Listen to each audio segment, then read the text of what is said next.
Je commence à remercier le Seigneur ce matin.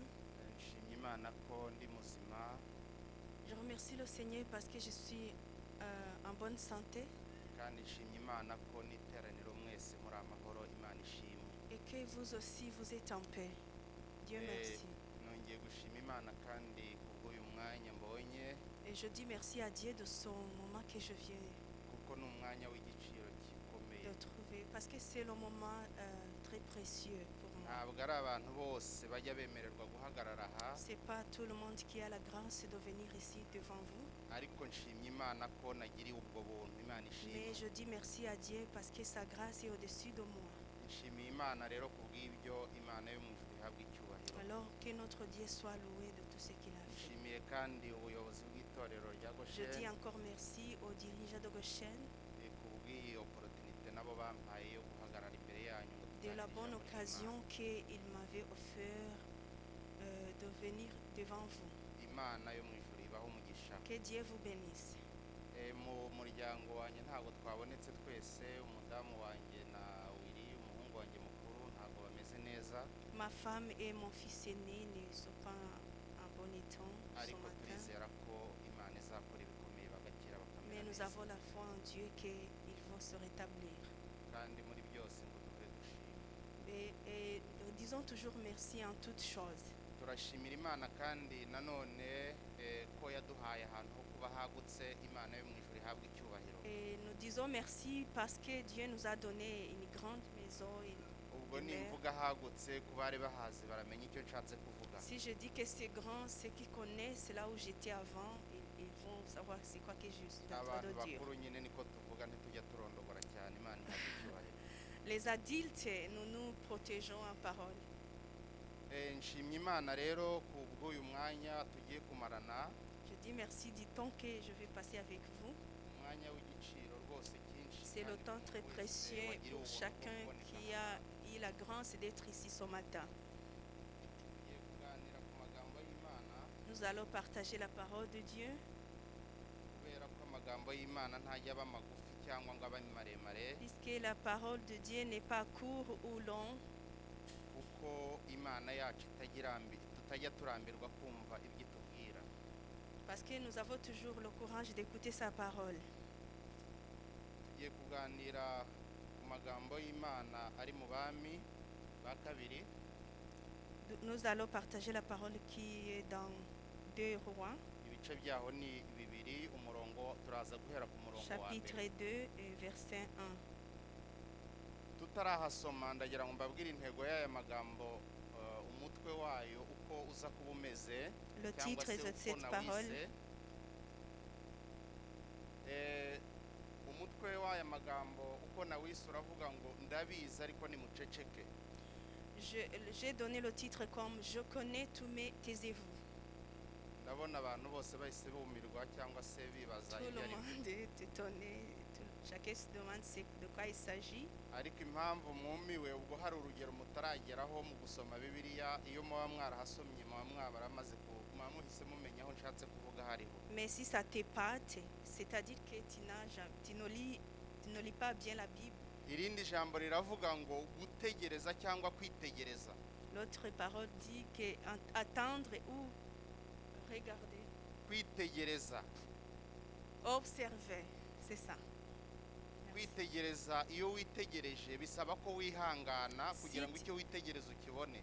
Si tu observes, ça te demande de patienter pour que tu puisses voir ce que tu veux voir. Ntushobora kureba ikintu ngo ukitegereze neza utagifatiye umwanya. Tu ne peux pas regarder quelque chose et l'observer sans que tu prends le temps de l'observer. Nta n'ikintu ushobora kugeraho nanone utagize kwihangana nabwo ngo ugitegereze. Et tu ne peux pas arriver au bout sans que tu aies le temps de patienter pour la voir.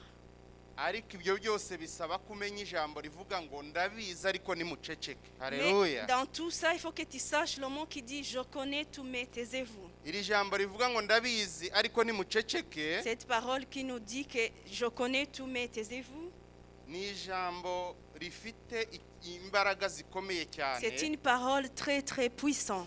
ariko umuntu yakagombye gukoresha mu gihe ari mu bintu abandi bantu babona ko bigiye kumuhitana. Et c'est une parole qu'il faut utiliser dès que tu vois que tu es dans le danger. cyangwa se ari mu bintu abandi bantu babona ko bidashoboka.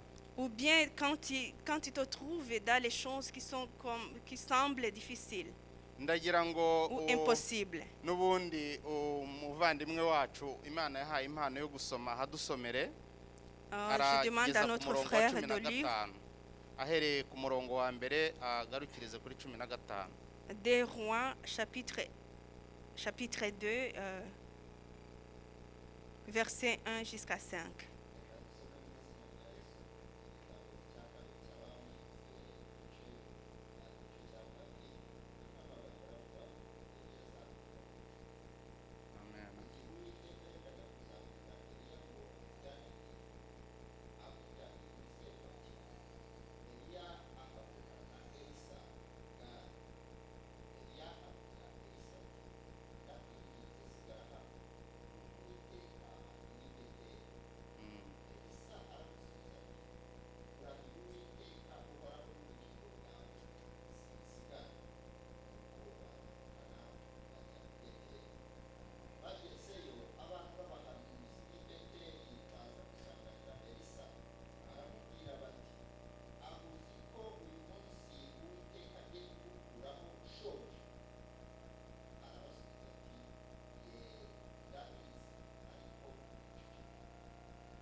awutanyaguramo kabiri atoragura n'umwitero Eliya ataye asubirayo. Ageze ku nkombe ya Yorodani arahagarara yenda wa mwitero Eliya ataye awukubita amazi aravuga ati Uwiteka Imana ya Eliya irihe? Amaze gukubita amazi igabanyamo kabiri, amwe ati kwayo ayandi kwayo. Elisa aherako arambuka, maze babana b'abahanuzi b'Yeriko bari bamwitegeye bamubonye baravuga bati umwuka wa Eliya ari muri Elisa. Nuko baza kumusanganira bamugezeho bamwikubita imbere. Haleluya. Amen. Haleluya. Amen. Naho tutagira ikindi tuvuga, même si nous n'ajoutons rien, vous savez maintenant qu'est-ce que ça veut dire le mot de se taire. Yes, ashimwe. Iri jambo ngo nimuceceke. Cette parole, taisez-vous. ni ijambo Elisa yakoresheje ryatumye abasha kugera kuri Yorodani. C'est celui que Élisée a utilisé pour qu'il puisse arriver à Jordan. Kuko hari ibintu byinshi natwe turi kumva muri iki gihe, Puisque ces jours-ci, nous entendons beaucoup de choses. hari n'ibyo nawe wumvishe nanjye Il y numvishe, a ce que toi tu as entendu et ce que moi j'ai entendu. ndetse hari n'ibindi bakiri kukubwira n'uyu munsi wa Et il y a none. d'autres aussi paroles qui arrivent même jusqu'aujourd'hui dans tes Ariko oreilles. kugira ngo ugere kuri Yorodani nuko babwira ngo ndabizi ariko nimuceceke. Mais pour arriver à Jordan, il faut que tu le dises de ce terre. Kuko Que kuri tu connais Yorodani tout. ntiwahagera wumvisha amabwire ngo byemere. Puisque tu ne peux pas arriver au bout ou à Jordan Kuri Yorodani tant que tu ntiwahagera écoutes encore les utafashe ondits. ibihe byo gukomeza imbere ngo witegereze icyo ugiye gusingira. Tu ne peux pas arriver à Jordan si tu ne prends pas le temps d'observer et de patienter. Kuko ahangaha tumaze gusoma ngo igisubizo cye cyose yarababwiraga ngo ndabizi ariko nimuceceke. Puisque nous avons lu que la réponse qu'il donnait, il disait, je reconnais, mais ne parlez pas de cela. Mu mibereho Taisez-vous. yacu ya buri munsi ya gikristo Dans notre vie quotidienne, notre vie duhura n'ibintu chrétienne, byinshi biduca nous intege, rencontrons beaucoup de choses qui nous découragent. ndetse byagombye gutuma tudasubira mu nzu y'Imana, Et ce sont des choses qui peuvent nous enlever même dans la kubera ko maison twaba de Dieu. turebye ku bantu cyangwa turebye ku bintu. Parce que nous pouvons observer les gens ou les choses. Ariko igikenewe cyane ni ukukomeza inzira mpaka ukagera kuri Mais ce Yorodani. qui est nécessaire, c'est de continuer et d'aller jusqu'au bout. Kuko kuri Yorodani niho honyine hari imbaraga. Parce qu'au Jordan, c'est là où nous allons trouver notre force. Kuri Yorodani niho honyine dushobora gukura ubutwari butuma nitugaruka inyuma hari igitangaza C'est turi bukore. seulement à Jordan que nous allons trouver la puissance de faire le miracle. Ikibazo abantu benshi cyangwa twebwe abantu benshi twibera mu nzu y'Imana ariko ntidushaka kugera kuri Yorodani. Le problème, c'est que beaucoup de gens qui sont dans la maison de Dieu Turagenda ne tukagarukira veulent Yeriko, pas avancer. Ils veulent toujours rester là et arriver jusqu'à Jéricho seulement. twagera mu nzira tukumva abatubwira ko tugiye gukurwaho ibintu cyangwa tugiye gukurwaho aho twari turi.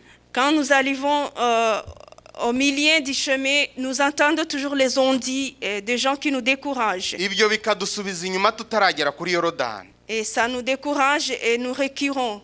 Kandi kuri Yorodani ariho hari imbaraga zo gukomeza. Alors qu'à Jordan, c'est là où nous devrions trouver notre force de continuer. Iyo dukomeje gusoma aya magambo dusanga imbaraga Elisa yabonye amaze kuva kuri Yorodani. Si nous continuons de lire ces paroles, nous trouvons la sorte de force que Élie avait, c'est Élisée avait trouvé à Jordan. Mbere yuko agera kuri Yorodani nta gitangaza na kimwe yari yarigeze akora mu buzima bwe. Avant qu'il arrive à Jordan, il n'avait jamais fait le miracle. Ntiyari yarigeze asengera n'umurwayi urwaye Il n'a ibicurane même bakire. pas prié pour une malade de la grippe. Ntiyari yarigeze abasha no kugira ikintu akora ngo abana b'abahanuzi bavuge bati Elisa nawe araje. Il n'était même pas capable de faire quelque chose d'étonnant ou qui puisse impressionner les prophètes. Ariko hano ku murongo wa 15 hatubwiye ngo Mais au verset 15, agarutse abana b'abahanuzi nibwo bamupfukamiye. ça nous a dit que les 50 prophètes ou Ariko disciples mwibuke ku mirongo se sont yabanje inclinés devant lui. twabonye ko bagiye bamuseka bavuga bati uyu munsi shobuja aragukurwaho. Mais si vous avez lu la parole, si vous avez bien observé la parole, les 50 disciples prophètes Ni nk'uko se umuntu moquaient utajya ujya mu de lui en leur rusengero, disant que son maître va être enlevé. umuntu utajya ujya mu rusengero yakubwira ngo iki insengero zafunzwe urajya he? C'est comme si quelqu'un qui ne fréquente jamais l'église peut te Ko décourager en mwajyaga te disant mwiratira mu rusengero bakaba qu'aujourd'hui votre barufunze église murajya est he? fermée. Où est-ce que tu vas aller?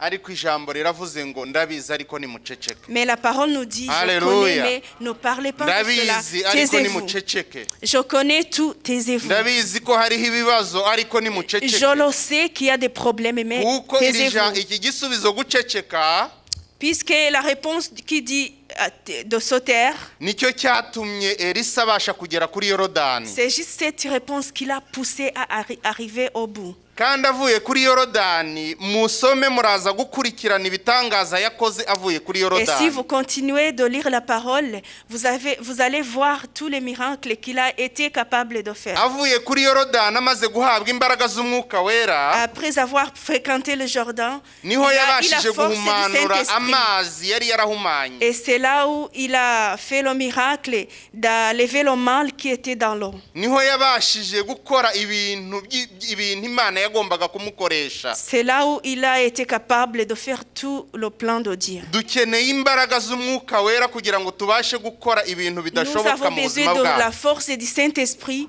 pour mieux faire ce que Dieu veut que nous fassions. Wamara igihe kinini mu rusengero usenga, Tu peux faire beaucoup de jours en église, en wamara igihe prière kinini aussi. muri korari, wamara igihe kinini mu ivugabutumwa, Tu peux faire aussi beaucoup de temps dans la chorale, dans la prédication. ariko uyu mwitero w'umwuka wera urakenewe kandi nta handi ubonerwa ni kuri Yorodani. Mais cet habit du Saint-Esprit est tellement nécessaire. Kuri Et Yorodani rero ni hehe mu buryo tu ne le bwacu, mu buryo trouveras bw'umwuka? qu'à Jourdain. Ni ugufata ibihe byo gusenga. Alors, c'est où spirituellement, c'est où le Jourdain, c'est Ibihe le temps, bigutandukanya c'est le n'ibintu temps byose byakubuza particulier kugera que ku tu ntego prends pour y'icyo la ushaka prière. kugeraho. Haleluya. Amen. Birakenewe ko tugera kuri Yorodani. C'est nécessaire d'arriver à Jourdain. Ndi gusoma nibutse Dawidi. En lisant, je me suis rappelé de David. Sawuli yamuhaye imyambaro y'intambara aramwambika aramukwiza aravuga ati genda ubwo Saul wiyemeje l'avait kujya donné kurwana les habits de la guerre. na Goliyati. Et il l'avait envoyé pour combattre Goliath. Ariko kubera ko we imbaraga aho yazikuraga hari kuri Yorodani, Mais puisqu'il savait que la force, il le aravuga trouve à ati ibintu Jourdain, nambaye birandemerereye ndumva ntabasha gutambuka. il a répondu au roi que c'était lourd les habits qu'il avait donnés. Ngo Il n'était arongera pas imyambaro capable arayambara d'avancer. yisubiza umwami Sawuli, Il s'est déshabillé de tous ses habits et les retourné au roi. ahubwo arimanukira yigira kuri Yorodani. Et il a descendu jusqu'à Jourdain. Kuri Yorodani hari imbaraga z'umwuka wera. En Haleluya. Jourdain, il y a la force spirituelle. Kuri Yorodani niho yakuye amabuye C'est là où il a trouvé les pierres. yabashije kwicisha Dawidi. Les pierres qu'il a utilisées pour tuer Kandi ayo mabuye yose nubwo yayatwaye Goliath. aratana ariko siko yayamuteye. Même s'il avait pris 5 pierres, Ahubwo ibuye rimwe ryari ririmo umwuka wera il ne w'Imana les a pas utilisées. Il a juste utilisé une ryatumye pierre Abisiraheli bongera guhabwa qui est ihumure. remplie du Saint-Esprit et qui a donné Haleluya. la liberté aux Hakenera Israélites. umwuka wera mu itorero ry'Imana. L'église de Dieu a besoin du Hakenera Saint-Esprit. umwuka wera ku bantu. Nous tous, nous avons besoin du Saint-Esprit. Kandi ndagira ngo nsobanure aka kantu umwanya mutoya. Et je vais juste expliquer un petit peu cette Umwuka wera parole. ntabwo aba ahantu ahubwo aba ku muntu. Le Saint-Esprit ne vit pas au-dessus, mais il vit dedans. Ntihazagire ukubeshya ngo uziruka ujye mu mujyi ngo ujye muri Ottawa ngo niho uzasanga umwuka wera. Que personne ne te ment que tu Ni dois umwuka courir wera jusqu'à atawufite Ottawa pour atari chercher le muri wowe. Saint-Esprit, N'ubundi puisque le uzagerayo Saint-Esprit usange nta doit mwuka être wera dans uhari. ton cœur. Ce n'est pas au-dessus de toi. Umwuka wera iyo abantu bawufite bageze ahantu barema ibintu. Si Haleluya. les gens ont le Saint-Esprit, ils sont capables de créer. Ariko umwuka wera ntaba ahantu. Mais le Saint-Esprit ne vit pas dans un endroit. Umwuka wera abaye yibera hano mu rusengero gusa twajya tugera hanze tugasubira gusambana. Si le Saint-Esprit vit seulement dans l'église, Twajya tugera hanze lorsque nous tugasubira mu sortons, bindi. nous sommes en dehors de l'église, Ariko iyo umuntu afite umwuka wera nous devrons être tentés awukura mu de rusengero péchés akawugendana différents. no hanze aho ari. Mais si tu as le Saint-Esprit, Imana tu ishimwe. l'as dans l'église et tu sors avec le Saint-Esprit. Umwuka wera ntakenewe kuba mu rusengero gusa, Le Saint-Esprit n'a pas besoin de rester seulement dans l'église. ahubwo akenewe kuba kuri wowe ubwawe aho uri hose. Il a besoin d'être dans toi un peu partout où tu es. Uyu mwuka wera Elisa yahawe Le Saint-Esprit que Élisée avait ntabwo obtenu, yawuhawe ngo ugume kuri Yorodani. il l'a pas eu pour que pour qu'il le laisse à Jordan. ahubwo yarawugendanye awukoresha imirimo Mais il a n'ibitangaza marché avec le Saint-Esprit pour faire les miracles, ahumanura amazi yahumanye pour enlever le mal qui était dans l'homme. ageze mu mudugudu baramubwira ngo urareba uko uyu mujyi ari mwiza wa Quand il Ottawa est arrivé dans le village, urareba we urugero igatino ukuntu ari nziza on l'a montré la beauté de son village. ariko iyo tunyweye amazi yaho ararura Mais quand nous buvons de l'eau de ce village, ngo ndetse n'imyaka yaho irarumba mukomeze gusoma et murahagera même quand nous sémons des semences, nta myaka yera iyo duhinze ntago nous byera récoltons rien, nous ne récoltons pas. n'iyo byeze biza birura Même si ça arrive et même si nous récoltons, c'est mauvais.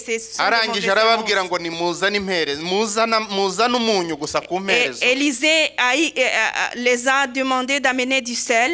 ajya ku isoko aho iriba ritangirira Et il est allé à la source, là où il y a la source de l'eau. asukamo akunyu gusa k'umwuka wera Il n'a ajouté que seulement Yes, le sel ashimwe. du Saint-Esprit. igihugu cyose umujyi wose bareza Et il a baratungana sauvé tout le pays. hakenewe umwuka wera w'Imana ntago hakenewe Nous avons besoin du Saint-Esprit de Dieu. umwuka wera w'Imana iyo ahari ibintu byose Si biratungana le Saint-Esprit est dans nous, toutes choses umwuka sont wera w'Imana parfaites. iyo ahari amagambo arashira Il n'y a pas des ondits, des paroles, umwuka wera de w'Imana iyo ahari découragement. ibivugwa birarangira Si il y a le Saint-Esprit, il n'y a pas des ondits. hakenewe umwuka wera kuri buri muntu wese Chacun a besoin du Saint-Esprit. wivuga ngo ariko ngo nge nzajya gusengera hariya ngo niho hari umwuka wera Ne dis pas akwiye que tu vas kukubaho aller ubwawe. dans telle église puisque tu vas y trouver le Saint-Esprit. ngo hoya ngo muri bari abanyamasengesho ngo niho haba umwuka wera niba atari kuri wowe ubwawe Ne dis jamais que nugerayo c'est n'ubundi dans uzasanga un ntawe endroit uhari. quelconque qu'il y a le Saint-Esprit. Mais le Saint-Esprit est dans toi, il vit dans toi, aka dans ton kitero cœur. Elisa yahawe Cet habit que Élisée a obtenu, mbere y'uko agahabwa hari ikintu kimwe yakoze gikomeye il a fait quelque chose de spécial. umukristo wese akwiriye gukora mu nzu y'Imana C'est cette chose que chaque chrétien a besoin cyangwa de se faire dans akwiriye la maison gukora mu de buzima Dieu bwe bwa buri ou munsi dans sa vie quotidienne. ngo yarabanje ashwanyagura umwitero yari afite arawuta Il a d'abord enlevé l'habit qui était sur lui. mu buryo Et le bw'umwuka jeter. aha harimo gushwanyaguza ibyaha dufite tukabikuraho Spirituellement, il faut enlever tous les péchés qui sont dans nous. kuko umwuka wera ntashobora kuza ahantu hari ibyaha Puisque le Saint-Esprit ne fréquente pas les umwuka wera milieux ntashobora kuza ku muntu ufite qui sont ibintu remplis de bimurega péchés.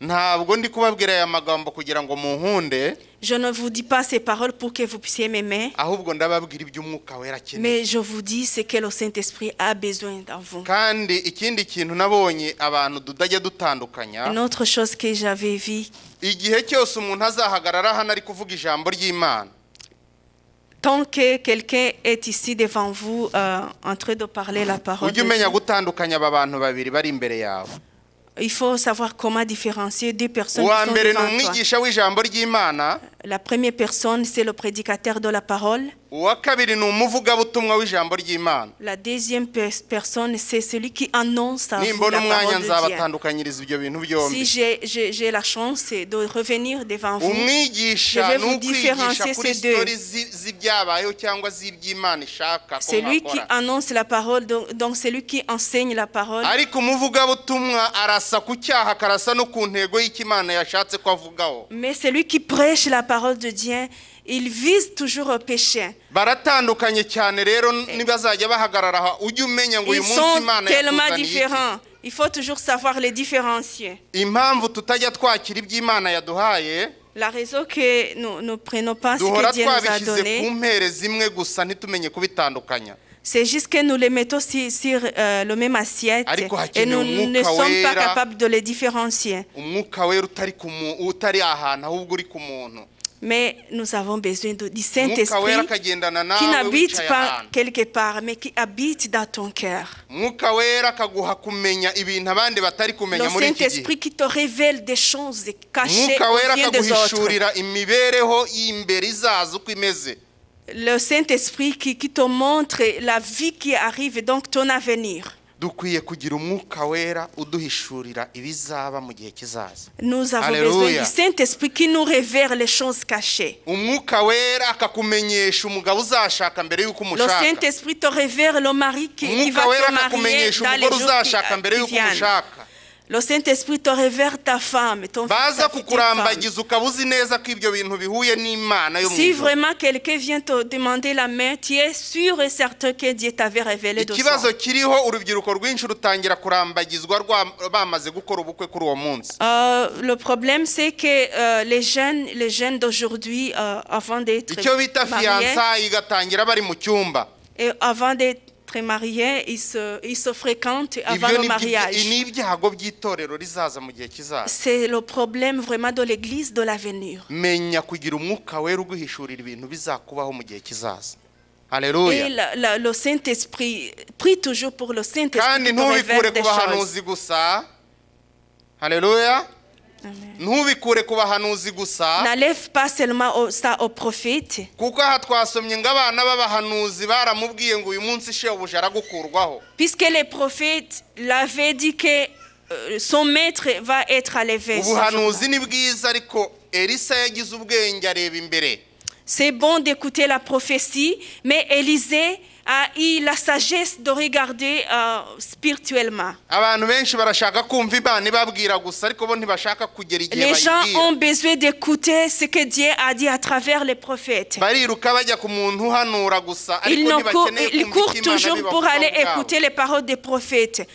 Mais ils n'ont iyo aza kwita kuri ibi ngibi akita kuri aba bahanuzi ntabwo aba yarageze kuri Yorodani. Si jamais Élisée avait écouté seulement les prophètes, kuko bo il n'allait babimubwiraga pas aller nk'abamwereka jusqu'au ko bout. bimurangiriyeho. Puisqu'il le montrait seulement les découragements. ariko igisubizo cyaravugaga ngo ndabizi ariko nimuceceke. Mais la Haleluya. réponse, sa réponse lui disait que je connais, mais ne parlez pas de cela. kuko Taisez-vous. yari yamaze kureba imbere icyo agiye gusingira. Puisqu'il avait déjà eu la chance de regarder spirituellement yari azi neza ce ko qu'il nagera va kuri attraper. Yorodani umwitero udafite agaciro uri bushwanyaguzwe. Il savait que l'habit qu'il portait ce jour-là, il allait le laisser, le déchirer, le laisser agahabwa undi à mwitero Jordan. w'umwuka wera. Il Haleluya. savait déjà qu'il va avoir le nouveau habit du Saint-Esprit.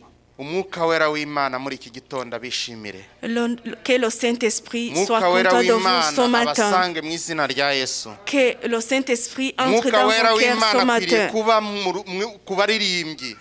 Que le Saint-Esprit soit ou dans les chantres. bagera muri korari ibihindizo by'Imana Et bikumvikana muri lorsqu'ils korari. sont en train de chanter, que le Saint-Esprit, bagera mu iteraniro Se rigahinda manifeste. umushyitsi kubera ko buzuye umwuka wera. lorsque les chantres sont là, abadiyakoni bikwiriye kuba que uko le nguko. Saint-Esprit se abavugabutumwa manifeste. bikwiriye kuba uko nguko.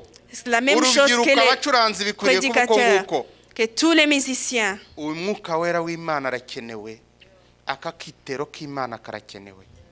La vie Alléluia. spirituelle, nous l'avons besoin. kandi aka kitero niko kajya Nous en avons kadutandukanya besoin de cet habit n'ab'isi. spirituel. Tugendana qui nabo nous bakagira ngo différencie turi kumwe nabo. des gens de ce monde d'aujourd'hui. ariko iyo tugeze kuri Yorodani niho itandukaniro rijya Mais rigaragarira. lorsque nous arrivons à Jordan, c'est là où on peut voir et iyo observer tugeze c'est kuri quoi la Yorodani différence. nibwo bamenya ngo uyu muntu ari mu mwuka w'Imana koko. Lorsque nous sommes à Jordan, c'est là où tout le monde saura, c'est lui qui a le Saint-Esprit, le vrai Saint-Esprit. Elisa agarutse baravuze ngo uzi ko umwuka wari muri Eliya wagiye muri Elisa. Quand Haleluya.